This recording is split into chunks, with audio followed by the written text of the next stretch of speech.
Hi everyone, Kindall Tyson here, the owner of Aspire Counseling and Wellness Center, an international therapy and consulting practice based here in Texas. And I'm coming back to you with Q&A with Kindall, responding to the questions from the Lady Raiders at Taft High School. I know it's been a while, there's been so much happening, but I'm gonna stick to my commitment of responding to all the questions. So I'm gonna do this, I'm trying to be more systemized and organized as an ADHDer, right? So I will post these on Monday, Wednesday, and Friday until I've responded to them all, even those that have been consolidated. So be on the lookout. Please share them in your community, share them with your kids, share them with your parents, share them at school, share them with colleagues and friends. And if you need support, you know how to reach out to me.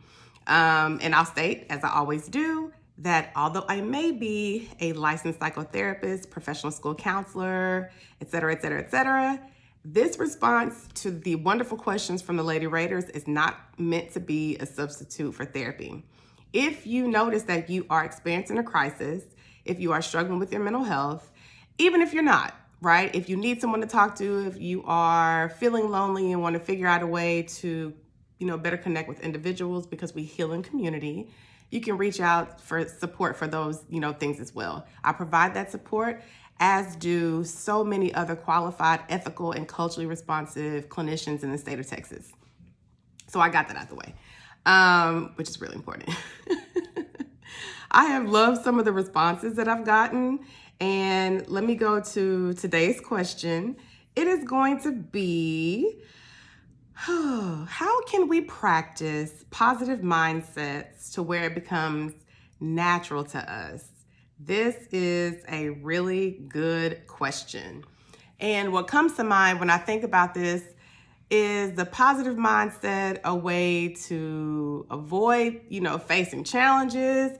Is it a way to help you work through challenging situations? When you think of positive mindset, what do you actually mean? I want you to kind of explore that first.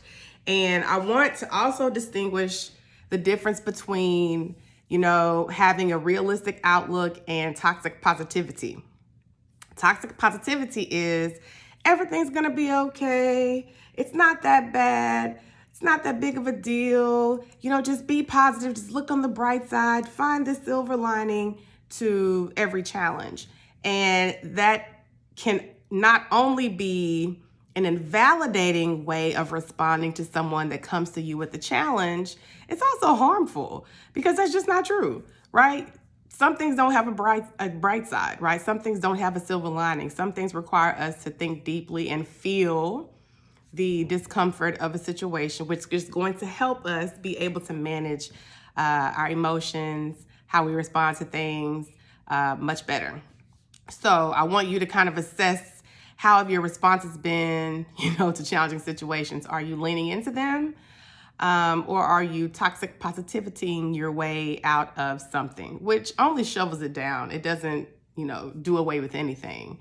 So here are some strategies that you can implement that's going to hopefully help you to practice a more positive mindset.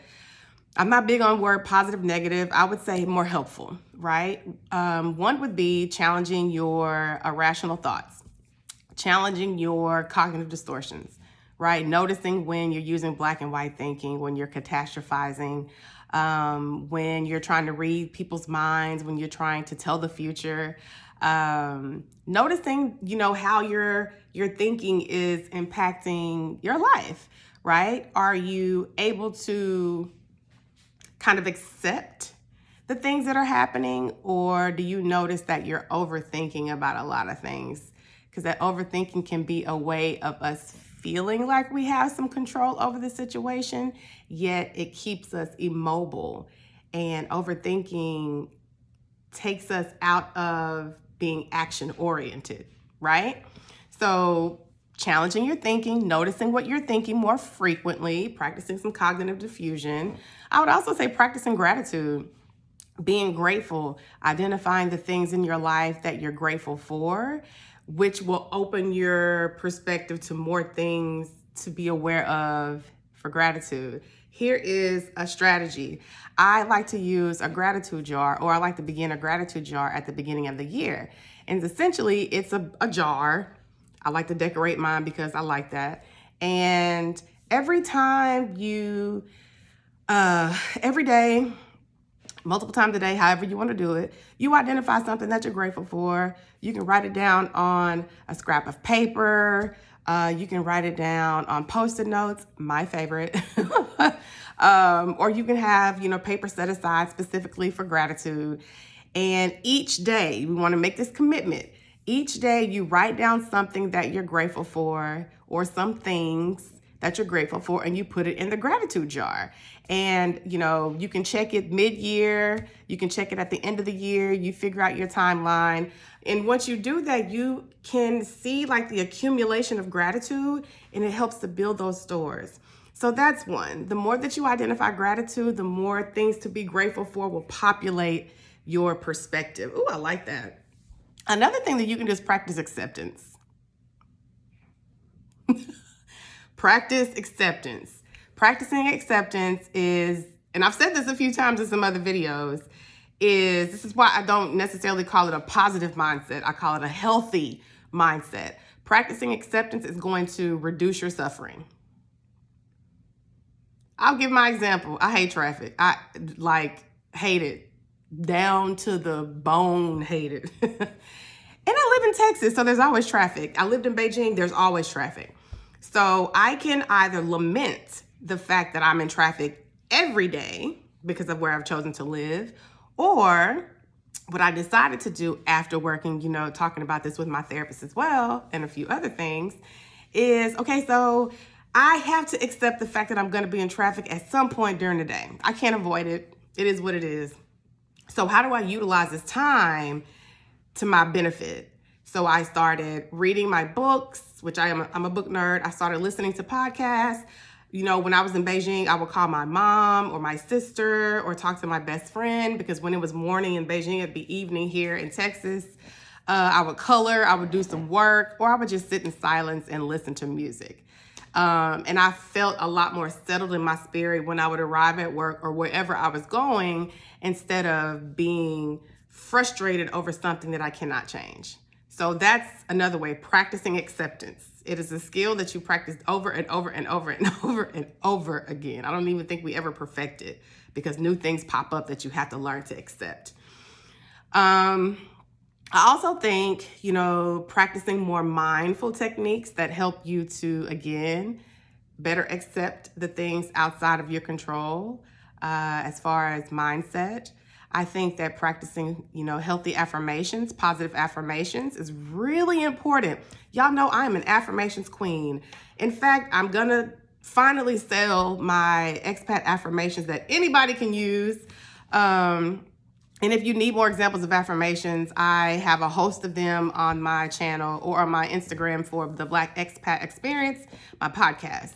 But affirmations are a way of helping you to reframe your thinking, change your brain in real time, combat some of the negative and unhelpful thoughts that you might feel, shift the way that you speak to yourself, and shift, speak in more of an expecting way, right? An affirmative way, a healthy way.